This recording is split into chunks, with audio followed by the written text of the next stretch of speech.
As I promised, Mark, we are going to be timely. He has a busy schedule tonight, and we're going to get started. And so let me welcome you all to the April 8th Black Engagement Committee meeting. My name is Carl Gentles. I'm a co-chair of the committee, along with my partner in crime, Warren Stewart Jr. And we are pleased to present to you Mark Robert Gordon. And I will tell you that Mark's resume is about as long as my street, and I've got a pretty long street. So I'm not going to take all the time to read his full bio. We will post it on our BEC website, but I will just read the first paragraph, a couple of lines, so you have an idea of who we've got here and why it's so important that we hear from him. Mark Robert Gordon, an Arizona native, has been involved with the Democratic campaigns since the early 1980s, a national voting rights watchdog since the early 90s, and he has spent 3 decades as an election protection, civil rights, entertainment attorney, and as a professional actor, director, writer, producer. He's a 30-year union member of the AFL-CIO and a stage and screen actor, Directors and Writers Union. We are thrilled to have you, Mark. As you know from our announcement, he is our DNC representative, one of the DNC representatives, and today he's going to talk to us about Arizona and voting rights, from pre-clearance to post-Shelby to post-Trump. Mark, the stage is yours. Well, I appreciate the opportunity to speak with everyone. Is my video on? I am trying there. Okay, I'm not seeing it here, but that's okay. Very good. Thank you very much. You got me? Good. Thank you very much for the invite here today. I appreciate being given the invite. It's the Black Engagement Committee, and this is something that has been sorely needed here at the county party, at the state party, and I am glad to see it. This is a constituency that I don't have to tell any of you has been taken for granted for too long. Votes have been taken for granted for too long. Participation has been taken for granted for too long. And I'm guessing at about 5% of the population of the state, perhaps, it's enough to swing an election. And it's time that the Democratic Party really does engage. So I am thankful and so grateful to you for having me here tonight, but more importantly, for the work that you're going to do with this committee. And so thank you very much for that. I was asked to speak tonight about voting rights. It's a topic that we're all very familiar with all of a sudden.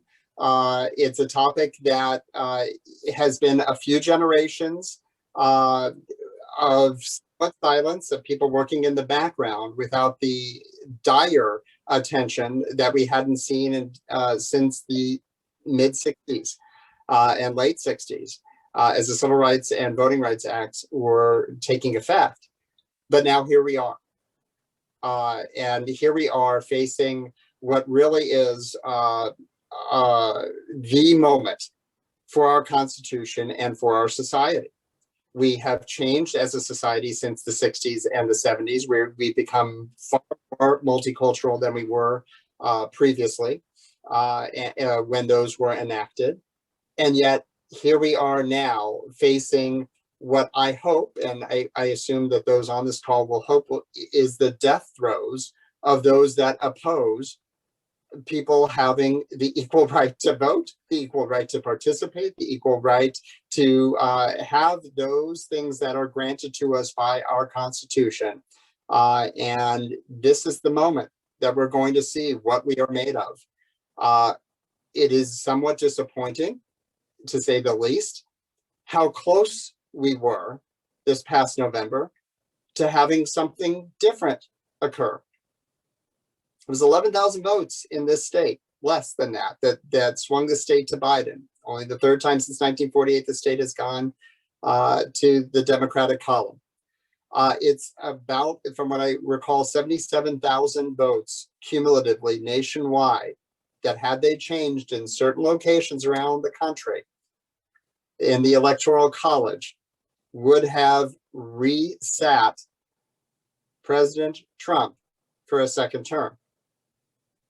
8 million votes, yes, but 77,000 votes would have made a second term of the Trump presidency. And what would that have meant? Let me take you back 4 years in this state. Most of you know I ran for Secretary of State. I didn't get our nomination. I supported our nominee. Thank goodness that Katie Hobbs got elected by only 20,000 votes in this state. Can you imagine for a moment if Steve Gaynor had been elected? Steve Gaynor, who with 20,001 or so more votes, had been elected as Secretary of State when President Trump made calls to Arizona as he did to Georgia. And when Steve Gaynor during the campaign was spouting off Trump line after Trump line. Can you imagine the difference? This is where we are. And it is that close. We've narrowly escaped with our democracy here. So voting rights matters more than I won't say more than it has before. It has always mattered, and to someone like me who's done this professionally.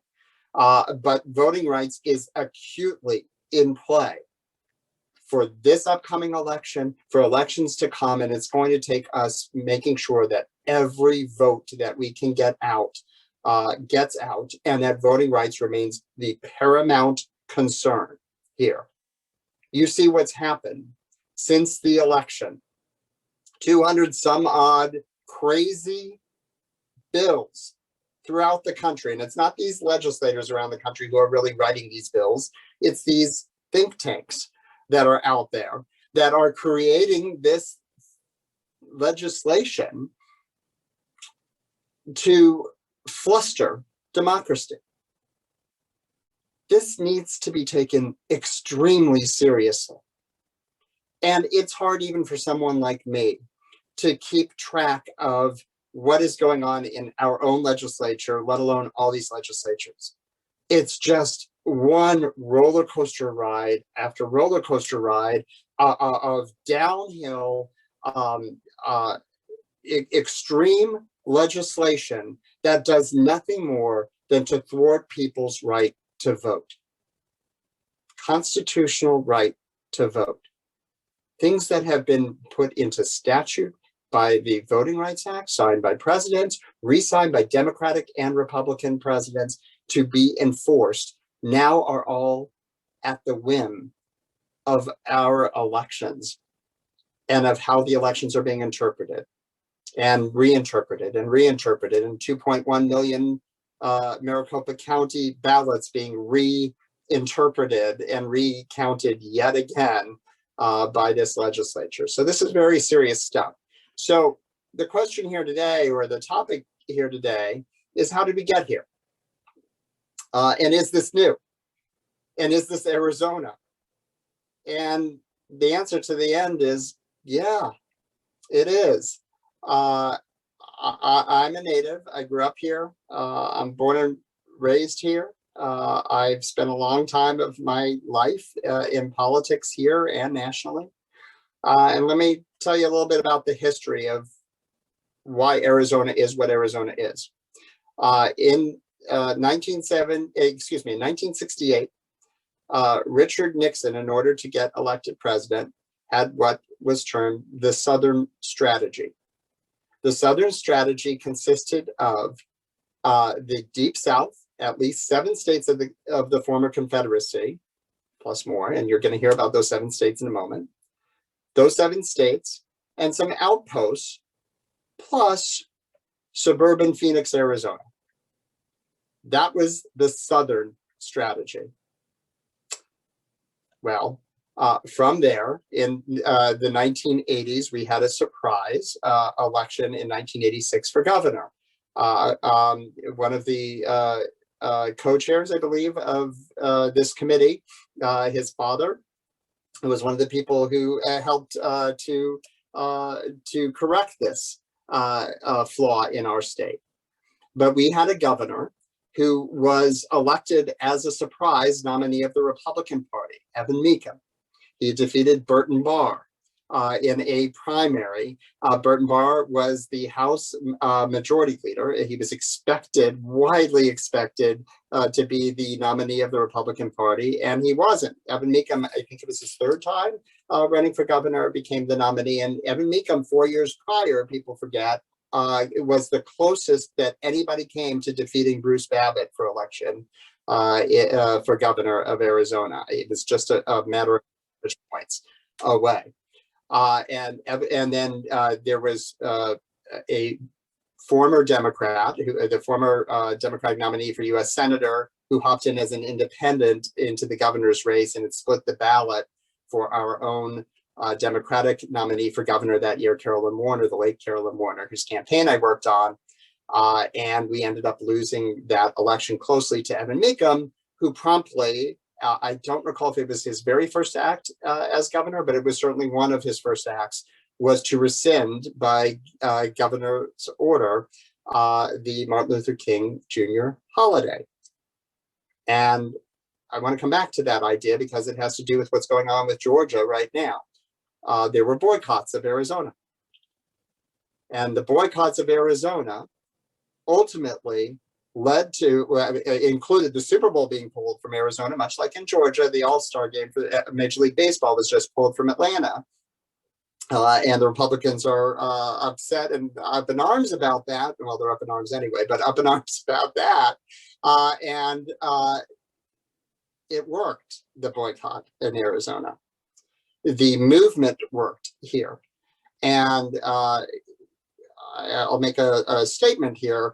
I love Stacey Abrams. I love everything that she's done. And I'm not in Georgia, although I've spent some time working in Georgia, and I had my own battle with the now Governor Kemp when he was Secretary of State in Georgia, fighting for voting rights there during John Ossoff's first race for Congress there. But I do believe that a boycott works, especially when you have this number of states that are looking at this type of extreme legislation. The one thing that people respond to, if you want to not just win hearts and minds, but enforce it, you have to look back to Arizona, what happened with the Martin Luther King holiday and the Super Bowl. And it was an economic boycott at that point in time, and it changed this state. If you want other states not to enact these voting rights laws, I think, anti-voting rights laws, I think it's going to take Georgia facing an economic consequence right now for these laws. My opinion, not Stacey Abrams. She's running for governor in Georgia. I understand why she might be taking that opinion from a political point of view or making this statement against a boycott. But this is the history in Arizona. So then I wanted to talk, as is the title here, about the Shelby County v. Holder decision. Shelby County v. Holder was a case that many of you are now familiar with because it's been in the news of late. It was a 2013 Supreme Court case decided 5-4 with the majority opinion written by Chief Justice Roberts. And it involved a decision about what was happening in the Birmingham area of Alabama. Because Alabama, one of 7 southern states of the former Confederacy, and later joined by Alaska, and guess where else as the 9th state?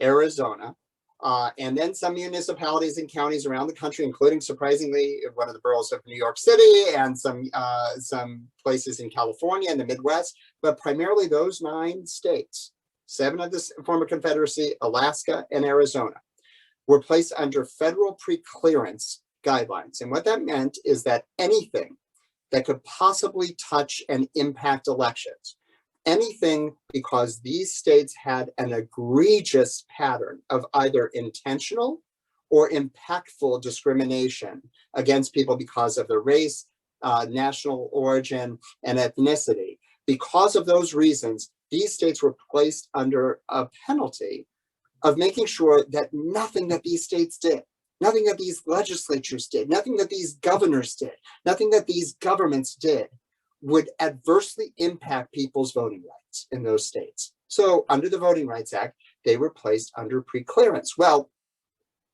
the Voting Rights Act was 1965, and then 2010, Shelby County said, you know what, this is a little too onerous for us to have to keep going back to the federal government. We've cleared up and cleaned up our act. There is no more discrimination in terms of our elections here in Alabama. We're going to court to fight this. And it was laughed out of court at the first round. Then it went up to appeal, and the same result. In a panel of judges said, no, yes, we see that this is now 2010, not 1965, let alone the 1980s, whose data we're using, but this is Alabama, and nothing has changed here significantly enough to meet the burden to lift you from pre-clearance. The Supreme Court decided to take that case. They only take a certain number of cases each year, each session under cert. And when they took this case in this 5-4 decision, the Supreme Court didn't say the Voting Rights Act doesn't exist anymore. That's myth. They didn't say that, but they disemboweled it and they disempowered it. They took away the enforcement mechanism. They said, look, the data that you're using in this case that's before us today, in 2013, by the time it went up in this 2010 case to the Supreme Court, by the data that you're using is from the 1980s. And we really do not know that the circumstances on the ground are the same as they were in the 1980s here in the 2010s. And therefore, applying the standard of preclearance to old data is unconstitutional. And for that reason, we are holding the enforcement mechanism unconstitutional. And that applied to all the jurisdictions that were under preclearance. That included Arizona. And Arizona was the first major test of what happened when a former preclearance state no longer had the federal government looking over it and the oversight for preclearance. The decision was 2013. By 2014, the number of polling sites in Maricopa County had been reduced drastically to 203. And then for the 2016 election, Trump versus Clinton, you knew it was going to be a heavy turnout in Arizona. Arizona was at the time, I believe, the 15th or 14th most populous state in the country. Phoenix, the 5th largest city in the country. Maricopa County, the 4th most populous county in the country. I believe it's the 15th largest landmass county in the country. Because there was no federal preclearance, the legislature reduced from its general fund the funds to the counties. That's the first step that would have normally met with preclearance requirements of having to get Justice Department approval, but no longer did. Then the counties decided they didn't need to spend as much money on elections in 2016 as they had in the past. That's a second step that normally would have required preclearance, but because of that Shelby County v. Holder decision, no longer did. Then the third step, our former, and now twice former, county recorder, Helen Purcell, went with a plan to the county supervisors based upon that reduced budget that they gave her. And she said, well, we can do that by reducing from 203 down to 60 polling sites in this, the 4th most populous county in the country. And we created voting centers then, which have now Adrian Fontes made great use of that to his credit when he took over the office. But it's where those were placed in that initial 2016 election. If you were making more than $35,000 a year on average in your community, you had more ready access to the polls for that presidential preference election to decide in the presidential primary than did people earning in communities where the average income was under $35,000. Tended to be people of color earning in communities under $35,000. Tended to be people that rely upon public transportation, have multiple jobs. 60 locations in the 4th most populous county. 6-hour lines at the polls. We were the laughingstock of the country. This is a direct pattern from why we were placed under the pre-clearance guidelines and under the Voting Rights Act in the first place. And why we were placed under there in the first place is because prior to then, Arizona had a history, an egregious history. Someone who ended up becoming the U.S. Supreme Court's Chief Justice as an attorney here for the Republican Party went polling site to polling site with a group of people to challenge people based upon their last name and the color of their skin and their location. That's William Rehnquist. Really didn't get much attention until he got nominated to become Chief Justice. His initial confirmation when he got nominated to be an Associate Justice didn't really cover this to the extent that it did later on. And of course, it became an issue in the 80s when he got nominated to be Chief Justice, but he still got approved fairly handily. So this is a history and a legacy that Arizona had. And we've made great strides in Arizona. We've done great things with our elections. We created an independent redistricting commission. We were ahead of the curve on that. We were ahead of the curve on a lot of the elections technology. Even during Helen Purcell's term, she made some great improvements here in Maricopa County.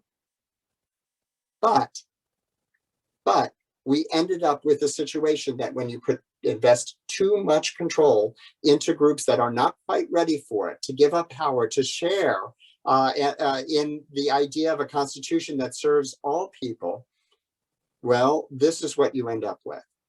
And so here we are now with a changed court composition here in Arizona, a changed independent redistricting composition in terms of how the courts that then nominate people that then go to the selection group that get selected for the Independent Redistricting Commission get selected here in Arizona, with a changed U.S. Supreme Court, and with heightened partisanship nationwide. And you have a president that, for the first time, former president now, didn't believe in the system that we have honored throughout our history for how this constitutional structure would work to elect a president, the legislatures, the federal government. And now you have the state legislatures around the country, including ours, coming up with this set of crazy legislation. So I wouldn't say that where we are headed right now is really a great time. This is the challenge, and we have work to do, and serious work to do. The people at the legislature are holding the line for us as best as they can. It happens to be only on our side of the aisle. It is disappointing that this has become a partisan issue. Republicans have fought for the Voting Rights Act in the past. Republicans have fought for the reapproval of the Voting Rights Act in Congress in the past. We're at a weird place right now. And it is going to take all of us making sure that voting rights remains the topic. The governor's race, you don't normally think voting rights should be the number one thing. It should be the number one thing, because we can't have a government here if we can't have a government by the people. And if we're going to allow the legislature to now vote upon undoing a presidential election because they don't like the way that it turns out, if they're going to require people like me, I have disabilities, I needed help voting in the past. I'm a voting rights person. I've protected other people's votes. I needed help because I couldn't make it out of a building and get out of a bed to go vote at a period in my life. And to make it more difficult for people to vote is just so anathema to everything that the Constitution and these laws have been propped up and put in place to protect. And it requires a group like this to be vocal. It requires, I'm glad to see a diversity on this screen right in front of me. It is not only African Americans on here. It's not only this guy on here. There's a diversity. It needs to be all of us. But it does need to be the Black Engagement Committee. And it does need to be the Black Engagement that is happening by the party, and it does need to be the engagement with the Black community and African Americans engaging on these issues and leading on these issues. I am challenging you, and not that it's not happening, but to not let your foot go off that gas pedal. Right now is the moment. We have an election for Secretary of State. Let me just comment on that. I didn't get our nomination. I withdrew before the race. Thank God Katie Hobbs got elected. Imagine, again, as I said earlier, if Steve Gaynor had been elected, what would have happened when Trump had placed the call to him as he did to the Georgia Secretary of State. Imagine, this was the closest state of all the states that went for Biden. Imagine what would have happened if Michelle Reagan was still Secretary of State, given that 200,000 election pamphlets weren't mailed out during her term as constitutionally required, as certain candidates' petitions got lost in her office, as wrong dates for elections were published on her websites, as she had blamed voter confusion for the 6-hour lines that happened as a result of Shelby County v. Holder. Imagine that. And imagine how easily that can happen again if we don't maintain that Secretary of State's office this time.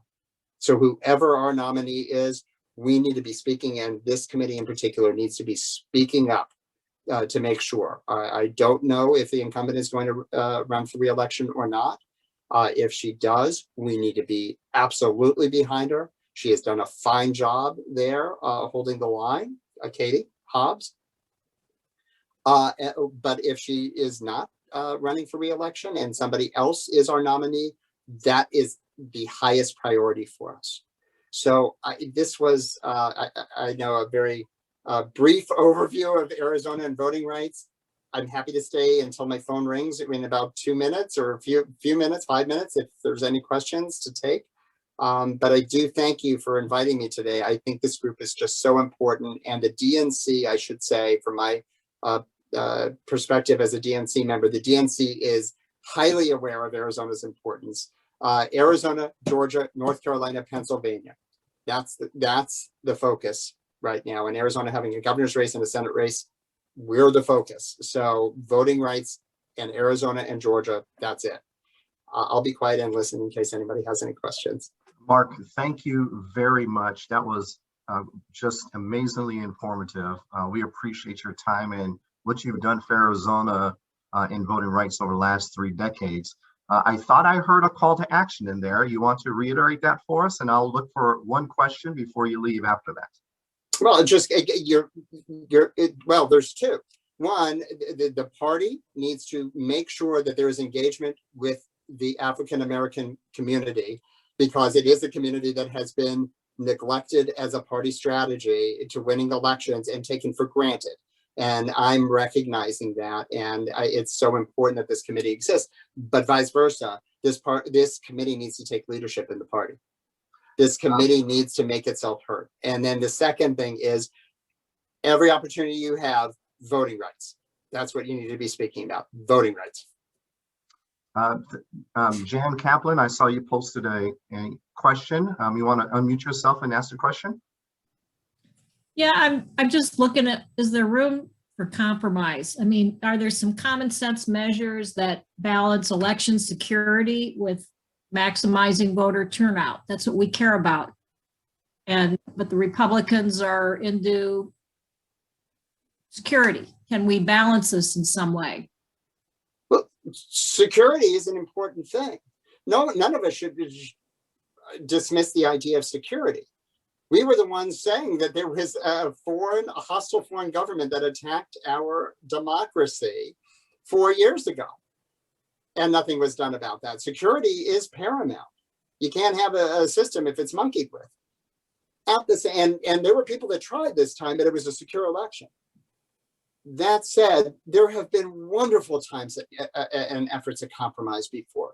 The Carter-Baker Commission, that's Jimmy Carter and James Baker. James Baker, the former Reagan chief of staff and Treasury Secretary, and then Secretary of State under George H.W. Bush.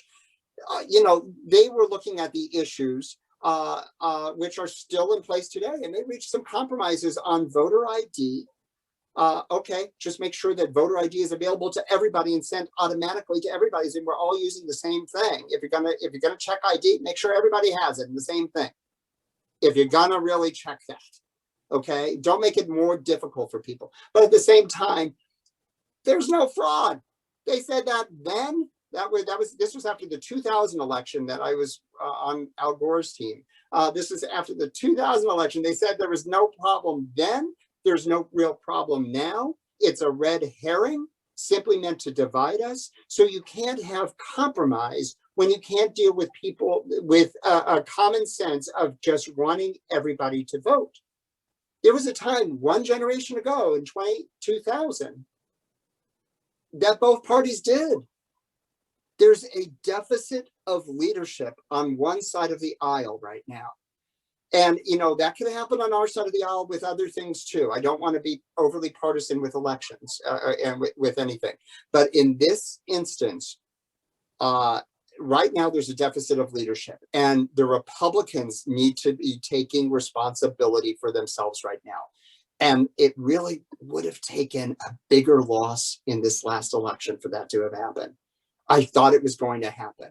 I thought that they were going to have just a total rejection of Trumpism and then have to recalibrate as a party. And, you know, 2022 is tough. It's a midterm for us as the party in power. That I would hope would be the time, but it's a tough election for that. It may have to wait until 2024 for this correction. I don't know. It's a great question. It's what our country needs, is to be able to be working together and having conversations. It's just not happening right now. I'm so sorry. I'm going to leave. Carl, can you please put my contact information out to people on this call? Absolutely. And I thank you for allowing us to record. We'll edit it and put it on our website. I would have combed my hair if I knew that was the case. Okay. All right. I would have well, actually, too. So we'll take care of that, and we'll make sure everybody has your contact information. We really do appreciate your time. Thank you. Thank you very much for having me, and good luck with this committee here. Thank you. Take care. Bye-bye. Want to delay too much more? So why don't we turn it over to Warren Stewart for some words of wisdom as we head out. Well, thank you, Carl. Thank you for your leadership. Thank you, Tristan, Patrick, and everyone, all our elected officials. I am just honored to be a part of this group and this committee. I believe we are really going to be at the forefront of the change in Arizona, of turning Arizona all the way blue. And so I think I said in one meeting, let's turn it dark blue. It's light blue right now. So let's continue to push for that. I want to pause for an event plug. I'm working with Hill Harper. If many of you know him as an actor and author and a roommate of President Barack Obama. He's doing an event, as people called me this week, and they're doing an event called Black Dollars Matter, and it's going to be on Saturday, May 1st. I put it in the chat from 10 a.m. to 12 at AG's Barbershop in South Phoenix. They wanted to choose a more low-income neighborhood to get the message out about we cannot have social justice without economic justice. And so that aligns with many of our values. So with that being said, hopefully you guys will attend. They'll be giving me some more information, and we'll let everybody know what's going on with Black events. And Phoenix local organizing committee is going to be working with us. And so we just want to thank everyone. Please join the Black Engagement Party Facebook, where you will get more of updated information. And if you have not pre-registered, Carl has put a link out, so when you click the pre-register date, you can get notified of every single meeting up to date for the rest of the year. And so he's a great administrator, and we're thankful for him. So continue to just stay connected and spread the word about what we're doing, because we want to increase those PC numbers and show the people, even in the Democratic Party, that we matter. Not just our votes matter, but we matter, and we will make the investment in ourselves that we matter. We cannot wait for other people to tell us that we matter. And so we will matter by being engaged and being invested and being involved in all of these community issues that benefit all of us. And so thank you all who have taken your time out tonight to participate. So blessings to everyone.